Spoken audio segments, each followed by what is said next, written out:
What you're going to come across when you're in these antique malls is a lot of things we call potboilers. Now, potboilers are mass-produced paintings. Mass-produced paintings that are repeated over and over and over, and often by artists whose names are just pen names.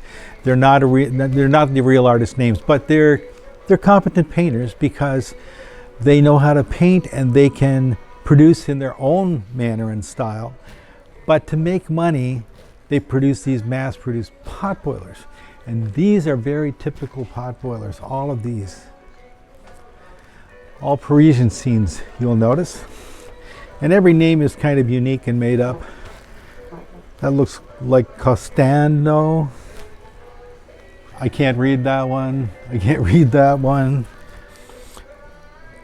Boyach, Moulin Rouge, very, very well-known place in the center of Paris.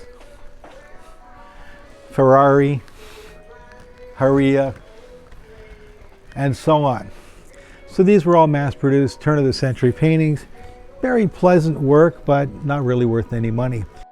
But the master and initiator of this style of painting was an artist by the name of Edward Cortez. Cortez basically painted like this, and many, many, many, many paintings of central Paris and people. Cortez was the potboiler master. But here's the funny thing. Today, Cortez's work in this size will sell for $45,000 to $50,000. Not bad for mass-produced work. Generally, you can tell if something's a potboiler or not by its price.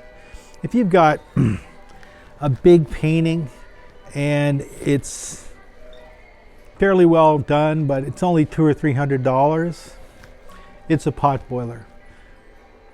These probably sold $5 or $10 back in the day. Today they're a lot more because they're old. This one's $139, but that might have been $5 when it first was painted. And that's how you know it's a potboiler. A real artist isn't going to sell his work for $5 unless he's mass producing it. And if he's mass producing it, it's a potboiler. Another identifier of potboiler is the subject's not unique. This scene has been painted in many, many variants over and over and over and over and over again. You'll just recognize them because you've probably seen it before. And if it's something that looks like you've seen it before, it's probably a potboiler.